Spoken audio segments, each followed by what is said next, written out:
안녕하세요. 사연에 빠지다의 DJ 민영입니다. 오늘 사연은요, 정말 읽는 내내 화가 났다가 눈물을 지었다가 열이 받았다가 손에 땀을 쥐게 만들었던 사연이었습니다. 정말로 인과응보, 권선징악 이런 옛말들이 우리 삶 속에 실제 하는 것 같다는 생각이 들었는데요. 오늘 사연 어떤 내용인지 지금 만나보겠습니다.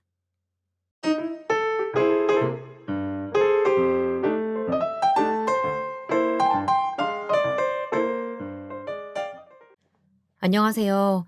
저는 여지껏 살면서 저만 힘든 줄 알았는데 여기 사연을 보면 별의별 인생들이 다 있는 것 같아요. 안타까운 건 다들 본인의 인생이 왜 그렇게 흘러갔는지 잘 모르고 살아가게 된다는 겁니다. 저도 인생에 무지했던지라 안 해도 될 고생을 많이 했었는데요. 하지만 그렇게 힘들게 살아온 이들이 선택한 방법들에 대해 너무 많은 비난은 하지 않으셨으면 좋겠어요. 우리 모두 다 삶에 서툴고 한 발짝 뒤로 물러나서 구경할 때에야 비로소 좀 잘 보이잖아요. 물론 잘 살고 계신 분들은 답답하게 느껴지실 수도 있겠지만 말이에요. 이제 제 얘기를 해보려고 합니다. 저는 결혼하고 5년 차가 되도록 아이가 생기지 않아서 아주 크게 마음고생을 했었어요. 그쯤 되니 남편도 좀 느슨해지면서 저랑 똑같은 생각으로 아이를 원하지는 않더라고요. 솔직히 우리 할 만큼 했잖아. 어떻게 이것보다 더해? 그냥 이쯤에서 포기할 건 하고 둘이서 살면 되지. 아, 나 더 이상 병원 쫓아다니고 그런 거 하기 싫어. 자존심도 상하고 애기 없이 살 수도 있는 거지. 꼭 그렇게 번식을 해야 되냐? 그것 때문에 맨날 가서 죄인처럼 검사받고 눈치를 봐야 되겠냐고. 남편 말이 틀린 말은 아니고 저도 비슷하게 느낀 부분들이 많기는 했었어요. 하지만 글쎄요. 저는 그렇게 간단하게 포기하고 싶지 않았어요. 주변에 누가 아기를 낳았으니 따라 낳고 싶다. 그런 별거 아닌 얘기가 절대 아니었거든요. 예전부터 사랑하는 사람의 아이를 낳아서 예쁘게 키우고 싶다는 생각이 아주 컸었답니다. 제가 결혼하기 전 직업도 유치원 교사였고 애들을 엄청 예뻐했었어요. 그렇게 얘기하지 마. 어디 보니까 주변에서 결혼 5년 차는 이제 불임이나 난임으로 취급하지도 않는데 그것보다 훨씬 더 심하고 길게 이 시기를 버티는 사람들도 있다고. 나라고 좋아서 무작정 애를 갖자고 하는 거 아니야. 정말 나이가 많고 뭔가 장벽이 있으면 포기해야겠지만 의사 선생님이 그러셨잖아. 포기할 시기는 아니라고. 저는 정말이지 동아줄을 잡고 매달리는 듯이 아주 간절할 때였거든요. 그냥 쉽게 넘기고 싶지 않았어요. 결혼할 무렵에는 남편은 전적으로 저의 편이 되어주는 사람이었는데 5년이란 시간이 지나면서 정말 무슨 물살을 타듯 빠르게 변하더라고요. 모든 게 다 귀찮다는 투로 말하질 않나. 양가 어른들이 아기에 관련된 얘기를 하면 귀찮다는 듯이 반응을 하는 거예요. 특히 시어머니는 저 못지않게 조바심을 내는 분이셨는데요. 모든 탓을 전부 저에게 돌리셨어요. 소연이 네가 잘 먹고 잘 챙기면서 몸을 돌봤어야지. 넌 정말 아기를 원하기는 하는 거니? 우리 친구는 문제가 없다잖아. 병원도 그렇게 가보고 검사도 했으면서 의사가 알아서 남자 편 들 정도면 빼도 박도 안 하고 여자 문제라는 거 아니야. 그럼 뭐 대책을 세워야 될 거 아니야. 아이고 답답해. 주변에 손주 없는 거 나밖에 없어. 니네가 뭘 제대로 알긴 아니? 어?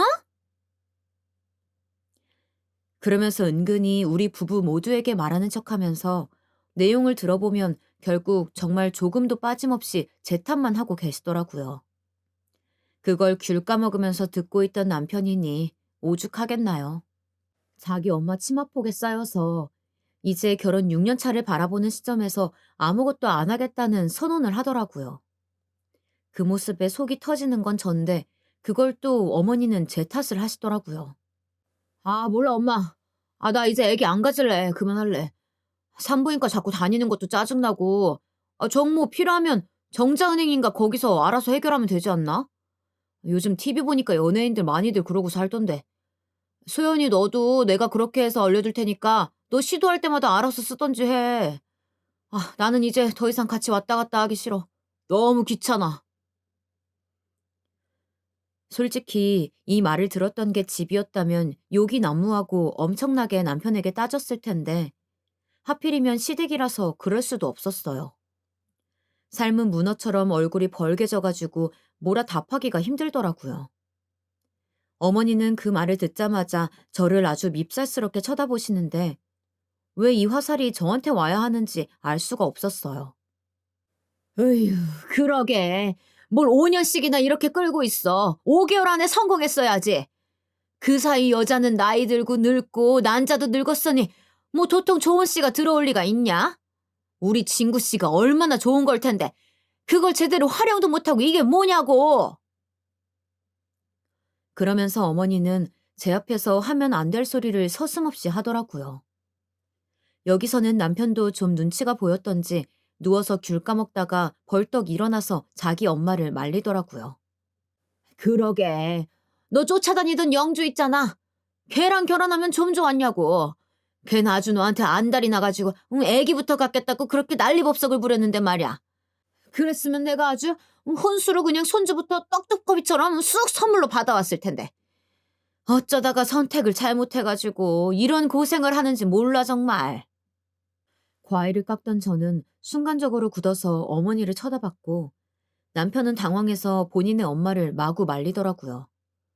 아, 엄마, 뭐 쓸데없는 얘기를 해. 안 해도 될 얘기를 갖다가 진짜. 엄마, 우리 간다. 일어날게. 그런데도 어머니 본인은 뭘 잘못했는지 모르고 그냥 무식하게 쭉 말씀하시는 거예요. 아니, 어딜 가? 자고 가. 온지 얼마나 됐다고 궁둥이를 떼고 간다고 법석이야. 얘 소연아, 가서 국 좀 봐라. 저거 오래 끓었다. 빨리 꺼야 돼. 이렇게 아무렇지 않게 저한테 계속 주방 일을 떠넘기고 시키면서 어떻게든 못 부려먹어서 안달이시더라고요. 하지만 이날은 날이 날이었고 어머니가 보통 실언을 하신 게 아니다 보니 제 분노는 가라앉지 않았어요. 굳은 얼굴로 서 있는 제 모습을 본 남편은 아무래도 이거 잘못 걸렸다 싶었던 거죠. 엄마, 다음에 먹을게. 괜찮아, 우리 집에 먹을 거 많아. 우리 간다. 그러면서 서둘러 짐을 챙겨가지고 시댁 현관을 나섰고 아들이 저렇게 차키를 들고 사라지니 어머니도 뭐 별수가 없었나 봐요. 아니, 집에 꿀 발라뒀어? 왜 집에 간다는 거야? 아휴, 하여간 소연이 네가 진구 좀 잘 챙겨라. 쟤 저렇게 뒤룩뒤룩 살 만져서 어떡하냐고. 네가 단 거랑 소세지랑 고기 같은 거 너무 못 먹게 해. 니네 아버님도 혈압 높고 해서 지금 저렇게 고생하잖아. 진구까지 고혈압되는 꼴은 내가 진짜 못 본다. 이 말을 듣는데 어찌나 화딱지가 나던지. 평소 같으면 돌덩이를 삼키듯 참는데 저도 그만 빵 터져서 어머니한테 대들어 버렸어요. 어머니는 꼴같지 않게 대든다고 생각하셨는지 저를 향한 분노를 주체 못하시더라고요. 어머니, 진구 씨가 살찐 걸 왜 제가 책임져야 돼요? 어머니랑 살 때도 말 안 들었던 아들인데 어머니 곁 떠나서 말을 듣겠냐고요. 왜 저한테 시키세요? 사실 이보다 하고 싶은 말은 훨씬 더 많았는데 너무 어이가 없어서 그런지 어버버 말이 이상하게 쏟아져 나왔어요. 그리고 사실상 결혼하고 5년이 넘도록 어머니한테 이렇게 대들어 본 적도 없었거든요. 뭐야? 아이고, 얘 소리 지르는 거 보게. 너 지금 나한테 눈 희번득하게 뜨고 달려드는 거야? 이야, 세상 말세다. 세상 좋아졌어 아주. 어디서 며느리가 시애미를 잡아먹으려고 눈을 그렇게 부라려? 내가 틀린 말 했냐? 남자는 여자 잘 만나야 인생이 피는 거야. 네가 그동안 친구랑 살면서 한 게 뭐가 있어? 애기를 낳아줬어? 뭘 했어? 남편 하나 건강 챙기는 걸 못해가지고 저런 한심한 꼴을 만드냐? 이 말에 저는 평소 제가 생각하고 있던 말이 입 밖으로 나와버렸어요. 사실 저도 화가 많이 나긴 했지만 말꼬리를 잡는 식으로 이어지는 건 참았어야 했는데 말이에요. 이건 좀 후회가 되더라고요. 괜히 남편과의 관계에 더 불을 지른 느낌이 되어버려서 이후에 우리는 꽤나 냉전을 갖게 되었습니다. 남편 건강을 왜 제가 챙겨요? 어머니 아들은 제 건강 안 챙겨줘요. 제가 맨날 난임으로 고생해서 치료받으러 다니는 거 알면서 그 흔한 차 한 번 태워준 적이 없어요. 저는 당연히 남편한테 아무런 취급을 당해도 괜찮은 건가요? 그리고 남편 건강 못 챙기는 게 여자 탓이면 아버님 아프신 것도 어머니 탓인가요? 진짜 아무리 생각해도 저 마지막 말은 안 했어야 맞는 건데 괜히 열받아가지고 저 말까지 폭탄처럼 터뜨렸다가 나중에 본전도 못 찾게 된 거예요. 차에 타 있는 동안 아무리 기다려도 제가 오질 않고 와서 보니 자기 엄마랑 고성을 지르면서 싸우고 있는 저를 남편이 본 거죠. 그리고 하필 제일 최악의 타이밍으로 이런 말을 하고 있었던 것을 듣고서는 제대로 성질이 났더군요. 돌아오는 차 안에서 아주 사납게 씩씩거렸어요. 야, 소연이 너 우리 엄마한테 어떻게 말을 그따위로 하냐? 너 내가 장모님한테 그런 식으로 소리 지르고 대든 적 있어? 내가 지금 당장 장모님한테 쫓아가서 그딴 식으로 굴어볼까?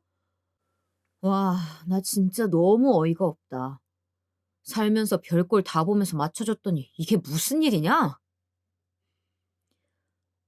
남편이 하는 말은 중간중간 받아들일 수 없는 것들이 몇 개 있었지만 일단 본인 엄마랑 저렇게 사납게 싸우는 모습을 봐버렸으니 화가 날 만도 했어요. 그러니 저도 크게 길을 못 펴고 깨갱하게 되더라고요. 솔직히 내가 틀린 말을 한 건 아니잖아. 어머니가 그냥 나보고 자꾸 탓하시니까 당신 살찐 것까지 나보고 내가 안 챙겨서 그런 거라고 하시니까 남편 못 챙기는 건 잘못이라고 그러니까 내가 화가 나겠어 안 나겠어. 이렇게 소심하게 꿍얼꿍얼 거렸는데 남편은 듣지도 않고 점점 더 성질만 내더라고요. 그게 뭐 틀린 말이야? 하여간 너 진짜 답답하다. 나는 이 일 그냥 넘기지 않을 거야. 너가 엄마한테 사과하고 제대로 마무리할 때까지 더 얘기하고 싶지도 않아. 이렇게 세게 망치를 탕탕 두드리며 자기의 다짐을 공표하더니 진짜 그 뒤에 저랑 대화를 안 하는 거예요. 저기, 아침 먹을 거야? 나 이제 밥 차릴 건데 대답 좀 해봐. 제가 이렇게 말을 해도 옆에 제가 있는 둥 마는 둥 하는 건지 바로 냉장고를 훅 열어버렸고 거기서 빵이며 초코우유며 이런 것들만 후루룩 꺼내다가 개걸스레 먹는 거예요. 제가 준비해둔 반찬이라든지 찌개 같은 것들도 냉장고 안에 있었는데 말이에요. 그렇게 뻔히 보이는데도 손을 안 대더라고요. 처음에는 답답했지만 이러다가 말겠지, 1, 2주면 괜찮겠지 생각을 했어요. 하지만 남편은 그러고도 계속해서 이런 냉전 상태를 야멸차게 이어갔고 제가 보내는 톡이나 전화도 도통 받질 않는 거예요. 어떻게 한 집에 살고 있으면서 이럴 수가 있는 건지 나중에는 분노가 폭발해서 남편에게 와장창 터뜨렸어요. 그랬더니 돌아오는 말이 아주 웃기지도 않는 거 있죠. 그럼 너 우리 엄마한테 사과해. 네가 엄마한테 사과하는 거 안 보면 나는 이대로 너랑 같이 살기 힘들어. 솔직히 이 얼마가 나 많이 생각해봤거든? 아마 나만 생각한 게 아닐걸? 너도 아마 잠깐 뇌리에 스쳤을 것 같긴 하지만 이렇게 살 거면 둘이 계속해서 살 필요가 없을 것 같아. 잘 판단하는 게 좋을 거야. 이처럼 마치 협박을 하듯 자기 엄마한테 사과를 하라면서 저를 물고 늘어지더라고요. 결국 저는 울며 겨자 먹기로 갑작스레 물살을 타고 이렇게 상황이 바뀌어진 것에 당황스러워하며 뭘 잘못했는지 잘 모르는 채로 어머니에게 사과를 드리게 되었어요. 제 말실수 하나로 이혼을 하자고 붙잡고 늘어지는 남편을 이해할 수가 없었고 미웠어요.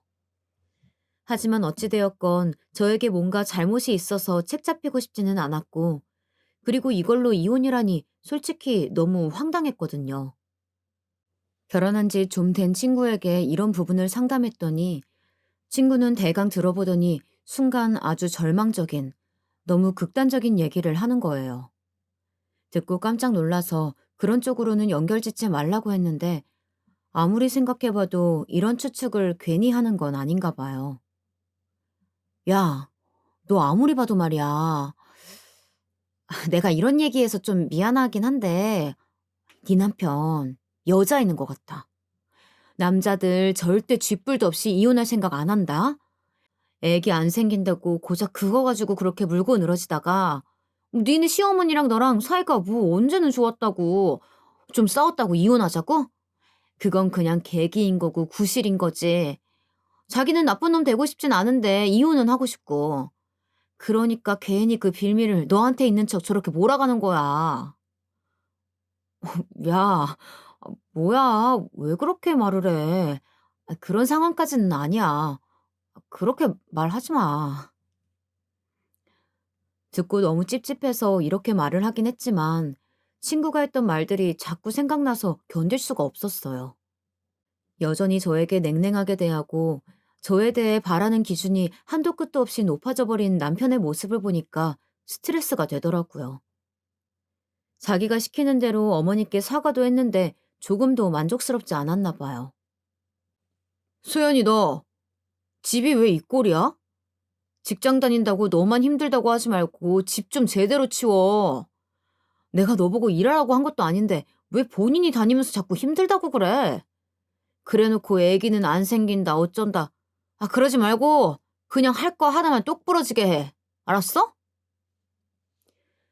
그러면서 나중에는 제가 생활비로 자기한테 얼마 받아가는 것도 싫었는지 갑자기 이상한 말을 카톡으로 대뜸 보내는 거예요.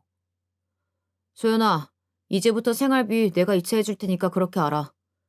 나머지는 내가 알아서 저금할게. 그리고 쓴 내역 다 가계부에 적고 나한테 주마다 보고해. 회사에서 이런 카톡을 받은 저는 갑작스럽게 저와의 일상을 멋대로 변경하려는 모습이 너무 놀랐어요. 바로 전화를 했지만 아주 귀찮다는 듯 받더라고요. 왜? 뭐 때문에 일하는데 전화를 해? 너는 일 안 해? 회사에서 이렇게 전화해도 되는 거야? 그러면서 제대로 설명도 해주지 않고 그냥 무작정 제가 받아들여주기만 바라더라고요. 설명은 해줘야 할 거 아니야. 갑자기 이러는 게 어딨어. 아니, 내가 당신 돈이 아깝고 뭐 어쩌고 그렇다기보단 왜 갑자기 이런 걸 바꾸는 거야? 나한테 자세하게 말도 안 해줬잖아. 남편은 제 말에 요리조리 쏙쏙 피해가면서 정확하게 답하지 않았고 그저 자기는 그동안 너무 저에게 뭘 맡겼었다는 둥 말 같지도 않은 핑계를 댔어요. 아, 몰라. 그냥 내가 관리하고 싶어졌어. 내가 번 돈 내가 쓰는 것도 안 돼? 솔직히 월급 내가 너보다 훨씬 더 버는데 이걸 갖고 너한테 보내놓고 나는 용돈 타 쓰는 게 너무 웃기잖아. 힘들어서 번 돈은 다 생활비로 나가버리고 나는 얼마 만져보지도 못하고 말이야.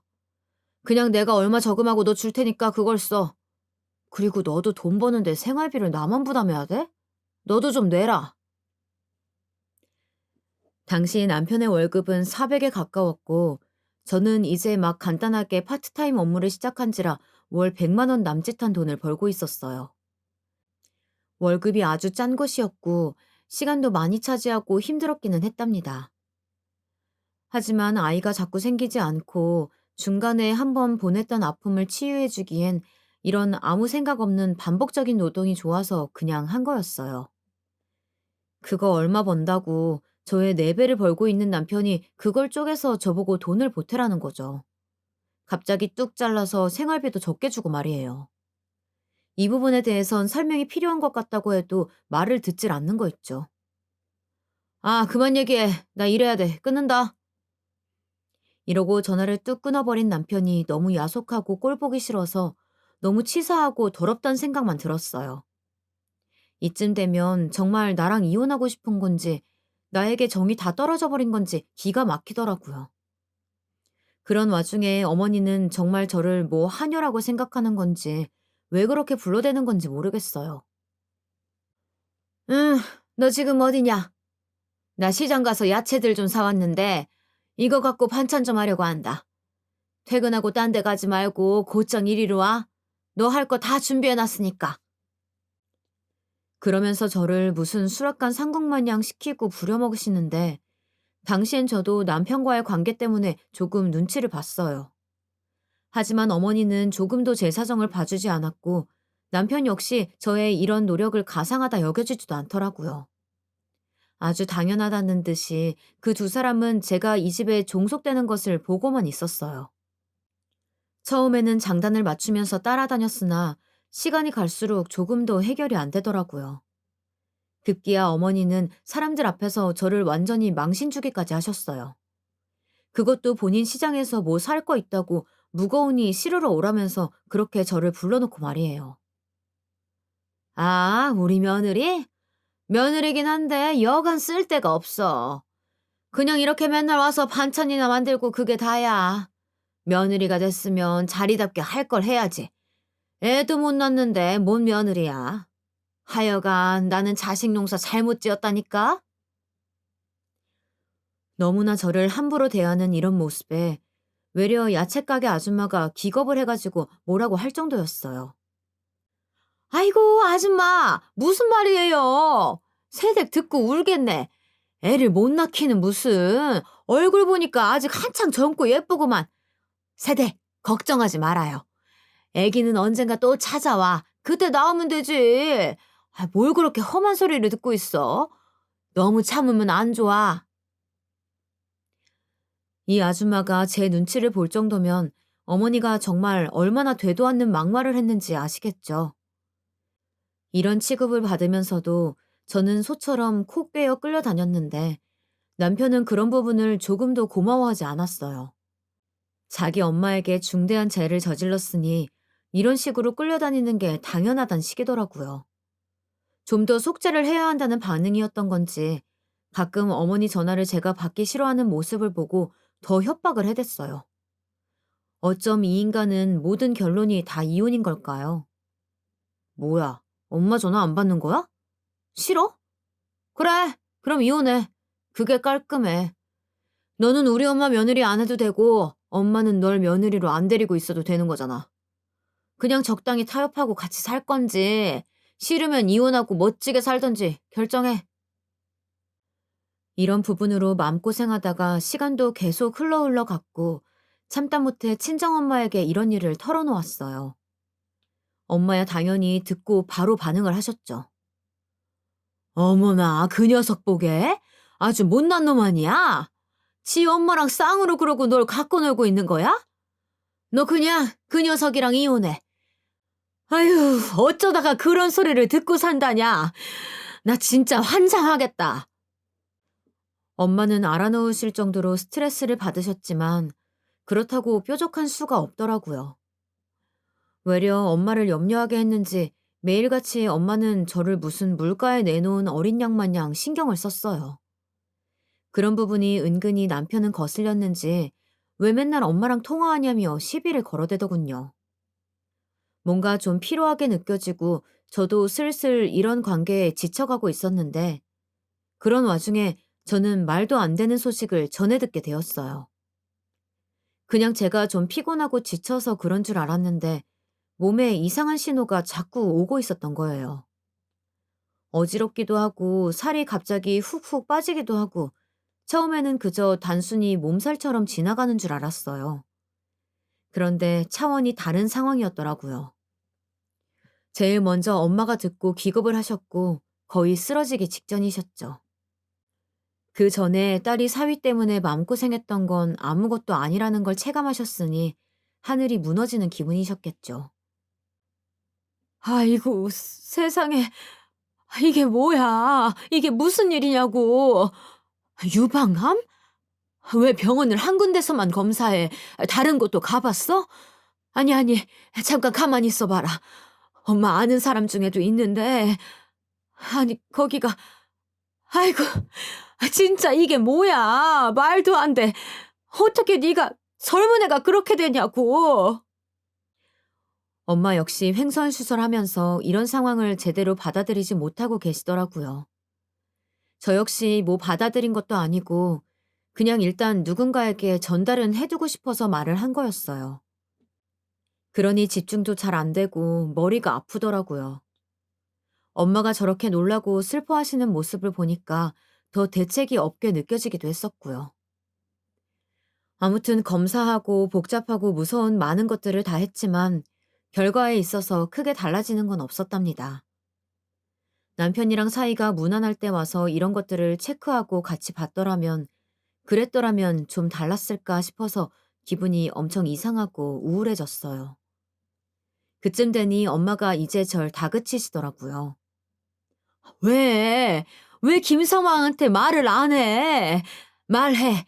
아무리 되바라진 행보를 하고 있어도 지 부인 아니야. 부인이 아프다는데 정신 차리겠지. 빨리 더 시간 끌지 말고 얼른 말을 해. 엄마가 해? 엄마가 하리? 제가 아픈 건 그렇다 치고 결혼한 딸이 같이 살고 있는 사이로부터 조금의 케어도 받지 못하고 혼자 끙끙 앓고 있었으니 엄마도 답답했겠죠. 엄마가 정말 먼저 얘기를 시작했다간 상황이 더 복잡하게 꼬일 것 같아서 저는 남편에게 말을 했어요. 솔직히 이 말을 건네면서 참 슬펐던 건 아무리 생각해봐도 남편의 반응에 대해 딱히 긍정적인 기대가 안 되더라고요. 그냥 좀 퉁명스럽게 놀라지 않을까? 내가 아프다고 한들 남편이 크게 나를 걱정하고 달라질까? 여러 가지 생각이 들었어요. 그리고 슬프게도 그 예감은 맞아 떨어졌답니다. 뭐? 유방암? 언제? 어디서 알게 된 건데? 저는 아주 무미건조하게 상황들에 대해서 간단하게 읊었어요. 이기라서 할 것들이 아주 많고 좋다고도 또 마냥 나쁘다고도 할 수 없는 시기라고 말이에요. 그 말을 하면서도 내가 이렇게 덤덤하게 읊고 있다는 게 좀 이상하게 느껴지더군요. 아무튼 그런 제 말에 돌아온 남편의 반응은 이랬답니다. 다시 생각해도 어이가 없을 정도로 말이에요. 그거 그럼 어떻게 되는 거야? 죽을 수도 있는 거야? 뭐? 아니, 내가 암은 잘 몰라서. 게다가 유방암 아니야. 남자인 내가 뭘 알겠어. 그냥 좀 어떤 건지 모르니까 물어보는 거야. 대뜸 저렇게 아무렇지 않게 극단적인 결과를 입에 올리고 말한다는 자체가 얼마나 이 병이며 저에 대해서 쉽게 생각하고 있는지 느껴졌어요. 있잖아. 지금 눈앞에 핸드폰이 있는데 당장 그거로라도 검색해보면 어느 정도 알 수 있겠다. 그걸 꼭 내 면전 앞에서 하나하나 다 물어서 알아야겠어? 저도 이때 되게 성질이 나서 가시돋게 받아쳤는데 남편은 상황이 상황이라 여겼는지 조금 숙연해지긴 하더라고요. 아니, 뭐, 너무 갑작스러우니까. 나도 잘 몰라서 그런 거지 별 뜻은 없어. 그럼 뭐야? 이기는 그렇게 위험한 건 아닌 거잖아. 아, 이거 보니까 좀 애매하구나. 그럼 병원 다니고 있어? 언제 알게 됐는데? 이러면서 아무렇지 않게 마치 TV에 나온 남의 뉴스 기사를 읽듯 말하는 남편을 보니 앞이 캄캄하더군요. 뭐랄까, 그냥 아무것도 생각 안 하고 마냥 울고 싶어졌어요. 감정 주체도 안 되고 마구마구 뭔가 터져나오는 게 느껴지더라고요. 대답도 하지 않고 조용히 안방으로 들어와서 문을 걸어 잠그고 그냥 막 흐느껴 울었어요. 중간중간 제어가 안 될 정도로 울음이 쏟아져 나오는데 남편은 그런 소리가 들리지 않는 게 아닐 텐데 조금 더 들여다보지 않더군요. 물론 예의상 이런 말은 하더라고요. 제가 울던 그날도 아닌 그 다음날 아침에 출근하면서 말이에요. 저기, 내가 뭐 도움 필요한 거 있으면 말해. 나도 뭘 어떻게 해야 될지 몰라서 해줄 게 없네. 대외적으로 이런 말이라도 하고 가는 것 같은데 전 그냥 모든 게 다 암흑천지처럼 느껴져서 딱히 아무런 생각도 들지 않았어요. 차라리 남편이 저렇게 시들한 반응을 하는 것으로 서운해할 정도면 그나마 마음에 여유가 있다고 봐야겠죠. 생각보다 암이 어느 정도 전이 되었다는 건 정신적으로 사람을 아주 괴롭게 하더라고요. 어지간한 마음다짐으로는 이 상황을 잘 건너가기 힘들 것 같아 무척 마음이 어려웠어요. 이때 저는 친구들 누구에게도 말하지 않았고 그냥 엄마랑 남편만 알고 있는 선에서 오랫도록 머물러 있었답니다. 아, 딱 한 사람, 제 입으로 더 말한 사람이 있었어요. 너무 어처구니 없게 말하게 되었답니다. 바로 그 대상은 저희 어머니였어요. 남편이 말하지도 않았던 건지 저보고 무슨 놈의 김장을 하자고 전화를 하신 거예요. 너 언제 시간 되냐? 빨리빨리 김장 해치워야지. 아주 해마다 지겨워 죽겠다. 적당한 날 잡아가지고 이번에 너무 하지 말고 한 100포기만 하면 될 것 같다. 시간 언제 되는 거야? 이런 어머니에게 저는 한숨이 팍팍 나오는 와중에 다시 좀 진정하고 말씀을 드렸는데 돌아오는 반응이 무슨 완전 코미디 그 자체더군요. 뭐? 유, 유방암? 아이고 세상에, 그게 진짜냐? 네, 어머니, 그렇게 되었어요. 일단 좀 치료에 집중해야 될 것 같아서 상황이 좀 그러네요. 그랬더니 저에게 대뜸하신다는 말은 차마 험한 꼴 날까 걱정되어 저희 엄마한테 말을 못했어요. 아이고, 너도 젊은 애가 어쩌다 그렇게 된 거냐? 아유, 근데 그럼 이거 어떻게 하지? 김장을 어떻게 한다? 누구랑 같이 해야 하나?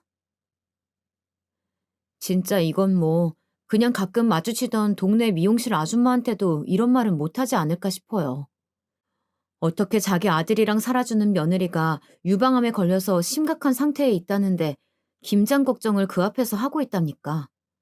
말이라도 아무리 안 내켜도 일단 병에 관련된 화제로 얘기를 하고 마무리를 지어야 되는 거 아닌가요? 전화를 끊고도 너무 기가 막혀서 잠깐 정적이 있었다가 일단 그조차도 그냥 무시하는 수밖에 없었어요. 병이라는 게 이래서 무서운 것 같아요. 웬만한 일상의 소소한 짜증거리를 그냥 가볍게 무시하고 다 지워버리는 내 평범한 일상에 갑자기 거대한 지우개가 나타난 것 같은 느낌이 들더라고요. 하지만 좀 시간이 지나 저는 최대한 제 상황을 객관적으로 보자고 마음을 먹었습니다. 어쩔 수 없는 거잖아요. 당장 죽는다고 한 것도 아니고 병원에서는 일단 할 수 있는 거 다 해보자고 했거든요. 그리고 정황이 좋은 것도 아니지만 마냥 나쁘다고 보기도 힘들다고 했어요. 그러니 엄마는 그나마 한숨을 놓으셨어요. 아휴, 그래도 치료하고 방사선 못도 하고 항암도 하고 수술도 하고 어쩌고 좀 지켜보자고 하는 거지? 좀 더 심각하고 막 무서운 그런 건 아니지? 그래, 엄마. 수술도 수술이지만 이후에 항암하면서 좀 힘들 것 같아. 먹는 것도 조심해야 하긴 하는데 이것도 다들 말이 다르네. 아무튼 엄마가 걱정하는 그런 끔찍한 상황까지는 아니니까 마음 좀 진정시켜도 될 거야. 제가 말한 것 그대로의 상황이었기 때문에 저도 어느 정도는 이제 마음의 끈을 동여매고 좀 정신을 차려야 했어요. 남편은 한 집에 살면서 제 눈치를 조금 보는 듯 했지만 그렇다고 뭐 적극적으로 뭘 해보고 마음을 써보자는 생각은 없어 보이더군요.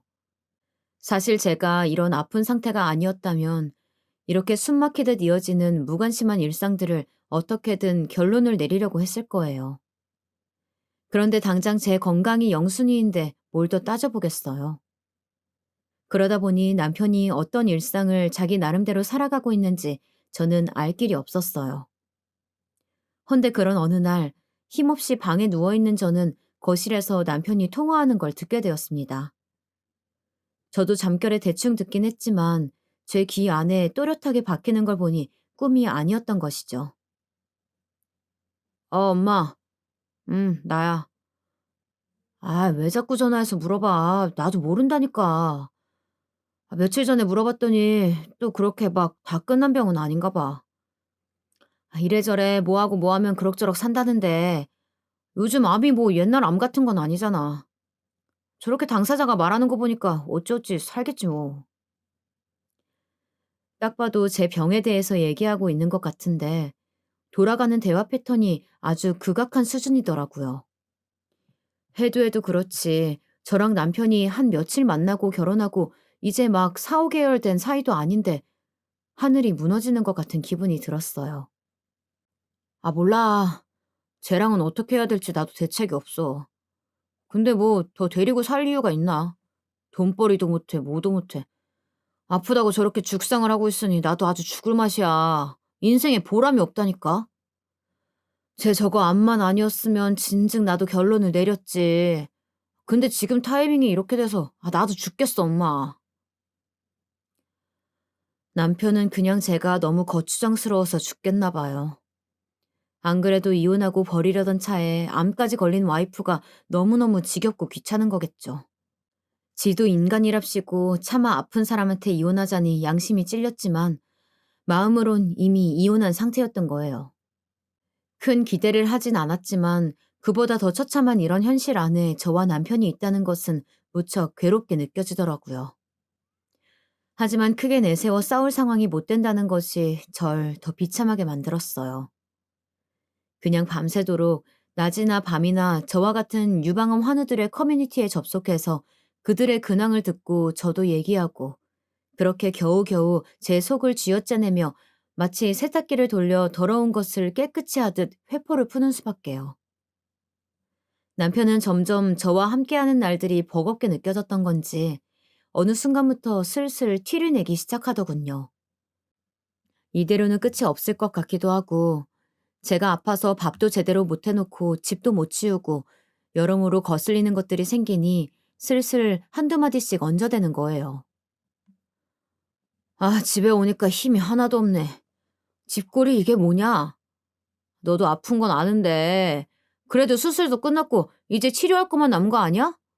그럼 집 좀 신경 써야 될 것 같은데. 나까지 정신 사나워질 것 같아. 이러면서 본인은 퇴근 후 손 까딱도 안 하면서 저에게 일거리를 자꾸 떠넘기는 거예요. 무거운 빨래를 들고 옮기는 거며 밥 먹고 난 뒤 설거지며 정말 조금도 거들지 않는 주제에 깨끗한 집을 바라더군요. 저도 못 참고 몇 번 들이받긴 했지만 남편의 저런 자비 없는 반응은 멈추질 않았어요. 저는 점점 몸이 불어오르고 손도 땡땡해지고 식단 관리하는 것도 나름 쉽지 않아 스트레스가 심한 상태였거든요. 그러니 맨정신에 남편이 건드려도 예민해질 판에 아픈데 저렇게 긁어대니까 진짜 화를 감출 수가 없겠더군요. 남편은 본인이 저를 약 올려놓고도 모든 잘못은 저에게 뒤집어 씌웠어요. 야, 너 그렇게 내가 짜증나고 싫으면 그냥 정리하는 게 낫지 않냐? 너도 아프고 정신 사나운데 불편한 거 하나라도 줄이는 게 나을 거 아니야. 나 솔직히 너무 짜증나. 밥맛도 없다고. 당신 진짜 작작하는 게 좋을 것 같아. 내가 보통 상황이 아닌 거 알면서 말을 그따구로 해야겠어? 사람이긴 하냐 진짜? 이때 마지막에 거의 울음이 차올라서 억울하게 쏟아부었는데 남편은 그런 저에게 더욱 악랄하게 짓거려댔어요. 마치 정 떨어지길 바라다 못해 이골이 난 사람처럼 말이에요. 눈에 막 살기가 어린 듯 저를 구석으로 몰아가더군요. 사람? 사람이긴 하냐고? 그러니까 이 정도로 말하는 거 아니야. 진즉 정리하려고 하는데 네가 자꾸 눈치 없는 척 모르는 척 하니까. 뭐, 더 심한 말 해줘? 솔직히 너 그렇게 불어 터져가지고 퍼져 있는 거 보면 진짜 밥 먹을 맛이 안 나. 네가 옆에 없고 저만치 소파에 쳐누워 있어도 신경 쓰여서 못 먹겠다고. 너 말 진짜 잘했다. 나보고 사람이냐고? 왜 사람이지 못하게 만들어? 왜 열받게 만드냐고? 이따위 폭언들을 퍼부어대는 남편과 일일이 상대하기도 벅찼던 건 정말 엄청나게 예민해 있던 시기라 조금만 신경을 써도 머리가 깨질 듯 아프고 어질어질한 데다 수술 부위도 이따금씩 아파왔어요. 머리도 숭숭 빠지던 터라 그냥 제가 선수 쳐서 밀어버리고 모자를 쓰고 있었고 혈색도 나쁘다 보니 당연히 평범하지 않은 상태였죠. 당시 전 심증만 갖고 남편의 불미스러운 상태를 조금 의심하고 있었는데요. 왜냐면 아무리 봐도 이전에 친구가 했던 말처럼 남편의 움직임이라든지 돈을 쓰고 다니는 모양새, 입고 꾸미고 다니는 모습들이 평소 같지 않았기 때문이에요. 뭔가 신경 쓰고 잘 보일 대상이 있는 것처럼 마치 그 대상과 시간을 요즘 보내고 있는 것처럼 느껴졌었거든요. 그리고 아니나 다를까 그 예상은 엇나가지 않았습니다. 남편의 멍청한 실수로 인해 그 요연한 어떤 대상과 남편이 시간을 보내고 있음을 저에게 걸리게 되었거든요. 카톡에 멀티 프로필이라는 기능이 있어서 참 대담하고 깜찍하게도 남들에게 보여주고 싶은 프로필 사진을 숨기거나 멋대로 조절을 할 수가 있어요. 그걸 저에게 숨기고 있었나 본데 뭘 버튼을 누르면서 잘못 설정했던 건지 저에 대해 차단을 걸어두었던 걸 해제시켰나 봐요. 남편이 제주도 출장 간다는 성의 없는 말만 던져두고 사라졌던 이튿날 아침, 저는 겨우 몸을 일으켜서 침대에서 핸드폰을 보다가 이상한 사진을 보게 되었어요. 카톡 프로필을 바꾼 상태의 사진들이 쭉 뜨는데 제가 남편이라고 저장해 놓은 화면에 남편과 어떤 여자의 얼굴이 희미하게 뜨는 거예요. 클릭해서 크게 확대해 보니 남편이 멍청한 인간이 본인 손으로 저에게 상간녀와의 사랑을 광고해 두었더군요. 아마 저 의기양양한 인간이 제 손으로 저런 짓을 했을 리는 없고 뭘 잘못 눌렀던지 아니면 좀 더 나아가 생각해 보면 그 상간녀가 고의적으로 저에게 알리고 싶었던 건지 모르겠어요. 아무튼 그렇게 상황이 흘러가 버렸고 저는 눈을 감고 한참을 숨을 쉬지 못하다가 겨우 뜬 채 그 사진을 달달 떨어가며 캡처하게 되었어요. 내가 이 사진을 뭔가 증거로 쓸 일이 없었다면 하는 신라 같은 바람이 있었지만 아마 있게 될 수도 있다는 구슬픈 예감이 들더군요. 아주 당당하게 저에게 출장이라고 속이며 사라졌던 남편이 4박 5일로 갔으니 돌아오면 어떻게 이 사진을 갖고 숨이 막히게 해야 하나 고민이었어요. 정말 뭘 해도 내 마음을 편하게 해주질 않는구나. 끝내 내 숨을 조여야 성이 차는 건가 싶어 한숨만 나오더군요. 고민 끝에 친정엄마에게 말을 했고 당연히 엄마는 기절할 기세였어요. 요 근래 얼마간은 자꾸 엄마를 놀래키기만 해서 너무 죄송스럽더라고요. 이, 이놈의 김서방 새끼! 내가, 내가 공항으로 가서 다 그것들 잡아가지고 가만 안 둘 거야. 소연이 너는 가만히 있어. 이 말을 하면서 울고 싶지 않았는데 저도 모르게 그냥 울음이 막 쏟아지더군요. 감정 관리도 잘하고 곱게 이 시기를 보내고 싶었는데 남편은 저에게 거대한 쓰레기를 투척한 거나 마찬가지였어요. 엄마, 나 일단 좀 진정해야 되는데 이 인간 하는 꼬라지 보면 정말 죽어라 죽어라 하는 것 같아. 어쩜 이러냐? 키우는 강아지도 이러진 않겠는데 말이야. 아니면 걸리지나 말지. 어떡하지? 나 그만하고 싶어 정말. 소연이 너 정신 똑바로 차려. 네가 무슨 잘못이야? 너는 아무 잘못 없어. 너는 그러면서 결국 엄마도 펑 하고 터져나온 울음을 주체하지 못했고 우리는 그렇게 핸드폰 너머 이렇다 싶게 말 같은 건 제대로 표현하지 못한 채 짐승처럼 울기만 했어요. 시간이 한참 지나 겨우 추스르고 전화를 끊었고 그 이후 한 반나절간은 정말 죽은 듯 침대 위에 멍하니 누워있기만 했어요. 물 위에 가만히 눈을 감고 떠있는 사람 마냥 그렇게 있는데 벼랑간 시끄럽게 핸드폰이 울려대더라고요. 안 봐도 당연히 엄마일 것 같아서 그냥 놔뒀는데 어지간히 제 걱정이 되는 건지 진짜 시끄럽게 계속 울려대는 거예요. 어쩔 수 없이 핸드폰을 무심히 쳐다봤는데 계속 걸려오고 있던 그 전화는 엄마가 아닌 거예요. 다름 아닌 저희 시어머니였습니다. 뭔 일로 전화하나 싶어서 더 짜증이 나서 핸드폰을 엎어놨는데 정말 미친 듯이 잠깐 몇 초 만의 간격만 두고 계속 걸려오는 거예요. 이거 안 되겠다 싶어서 짜증스레 전화를 받았는데요. 어머니의 목소리가 좀 평범하지 않았어요. 저, 저기, 소연아. 웬일로 내 이름을 낯간지럽게 부르나 해서 뭘 시켜 먹으려고 하나 싶어 대충 대꾸를 했는데요. 뭔가 시켜 먹으려고 했던 시커먼 속을 갖고 있던 건 맞았더라고요. 하지만 생각보다 아주 심각한, 간단하지 않은 처절한 상황이라 저도 듣고 많이 놀라긴 했어요. 그렇다고 어머니 뜻대로 따라줄 생각은 꿈에도 없었지만 말이에요. 친구가 진구가 진구가 지금 큰일이 났어. 큰일이 났다고. 어머니는 제가 몇 번이나 대체 무슨 일이냐고 물어도 말을 잇지 못하고 흐느끼시더니 끝내 심상치 않은 일이 뭔지 힘겹게 쏟아내시더군요. 제가 볼 때 어머니는 본인 아들이 출장을 갔다고 말은 하지만 아무래도 알고는 있었던 것 같아요. 아들이 며느리가 아닌 딴 여자랑 여행을 갔었다는 걸 말이에요. 제가 자세한 상황을 물으니 그건 계속 얼버무리시더라고요.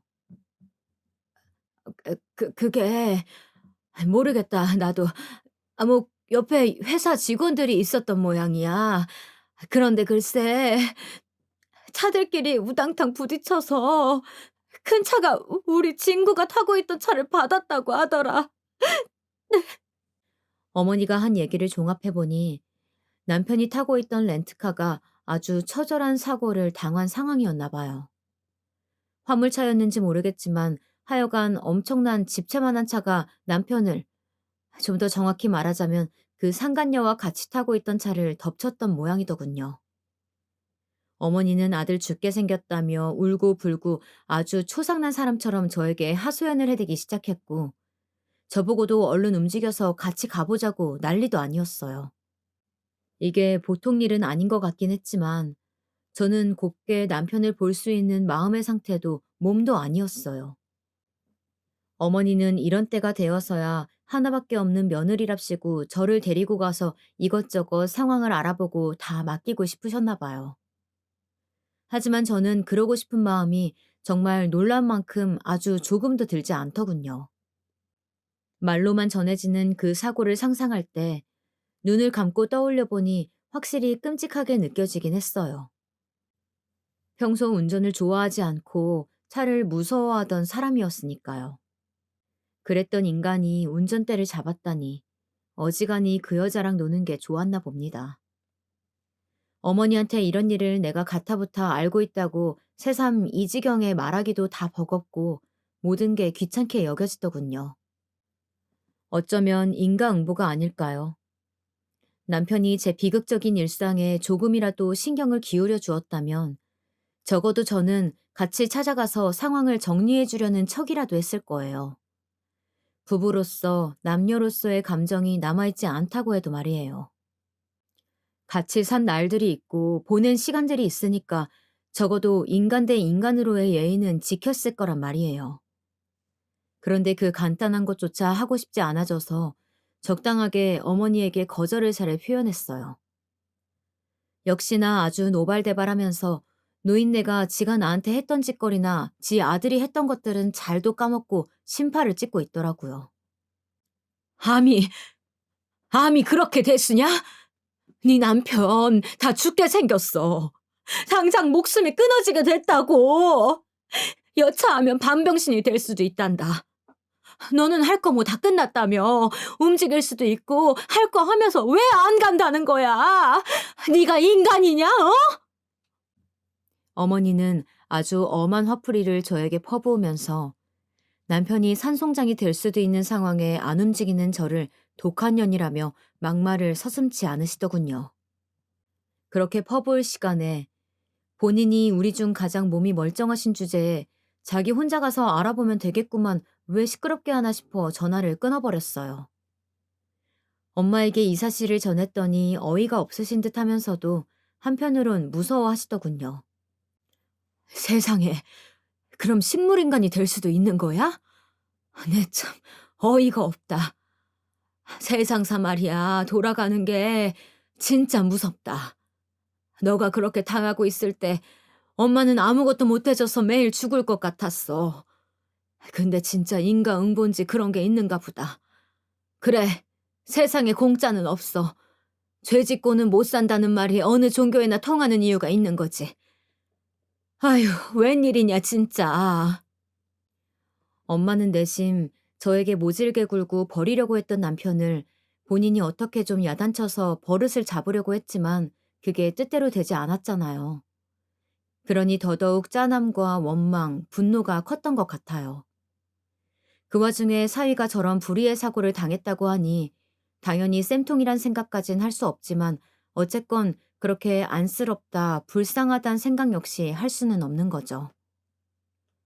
이후 며칠이 지나면서 정황에 대해 얘기가 계속 나왔던 모양인데 우리 어머니는 본인 아들에 대한 관심이나 지극히 쏟을 것이지 저에 대해서 도통 포기를 하지 않더군요.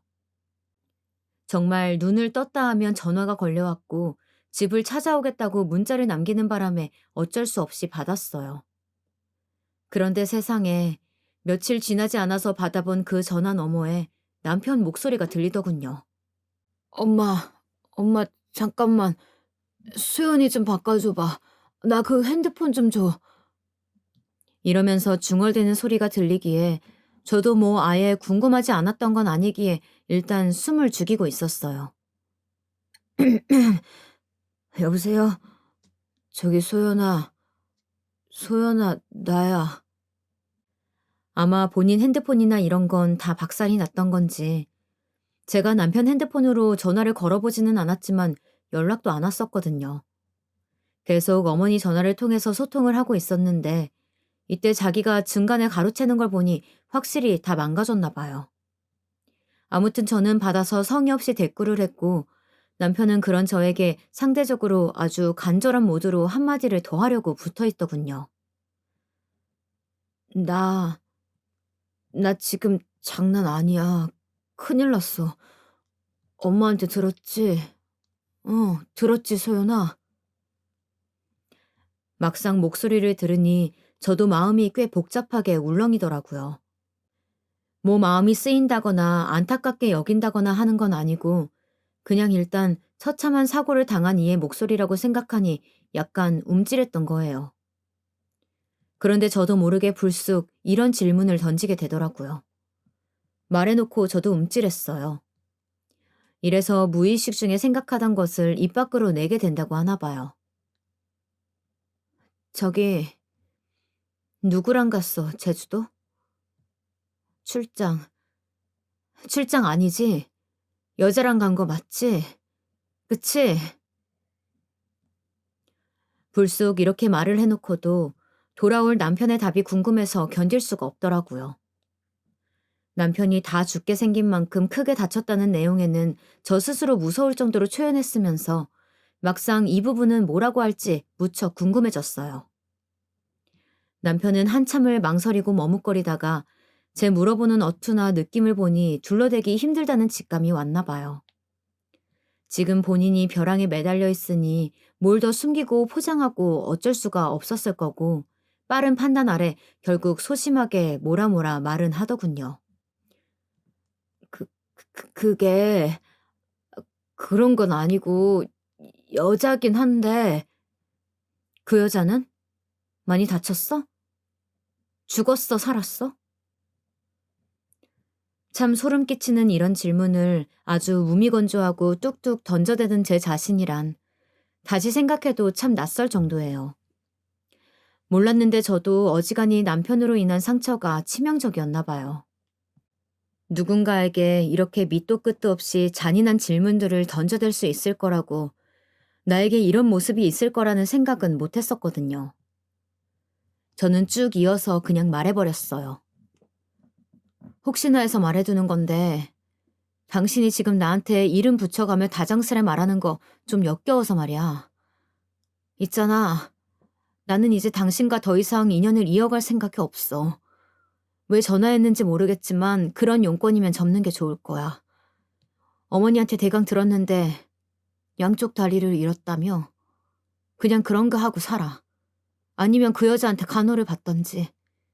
아, 혹시 둘 다 반병신 된 건 아니지? 나에게 이런 절대악 수준의 모진 말들이 있었다니. 말하면서도 살짝살짝 등 뒤로 소름이 올라오더라고요.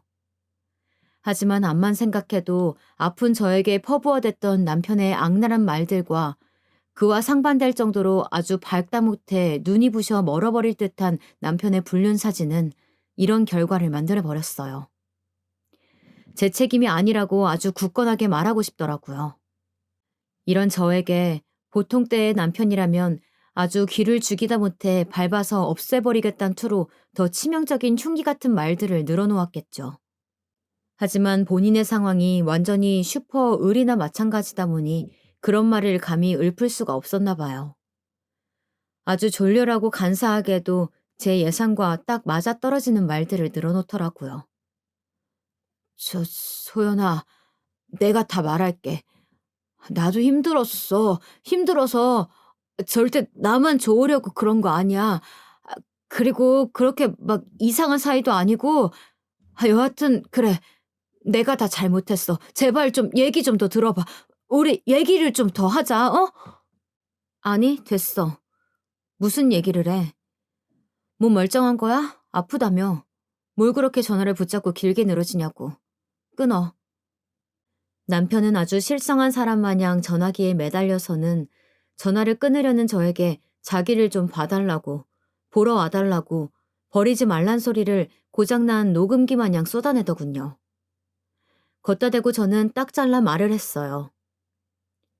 사람 제일 비참할 때 사람답지 않게 굴던 게 누구였더라? 당신 아니었어? 지금 나랑 통화하는 당신 아니었냐고. 아니면 누군데? 누구냐고. 그러자 솔직히 곧 죽어도 그 말엔 할 말이 없었는지 조용하더군요. 그런 인간에게 저는 이제 우리에게 더 이상 지체란 건 없다. 이혼이라는 길밖에 없다는 얘기를 하고 끊어버렸어요. 물론 그 뒤로 어머니는 거의 정신 나간 사람처럼 저에게 전화를 걸어 욕을 했다가 사정을 했다가 발발 기었다가 별 지저분한 꼴을 다 보이시더군요. 그러던지 말던지 저는 차단을 해버렸고 진즉 해버릴 걸 괜히 전화를 받아서 고약한 꼴을 봤다 싶었어요. 짐은 정리해서 엄마네에 와 있고 일단 할 일들이 많긴 하지만 뭐든 빨리 칼을 뽑아서 끝내버리고 싶더군요.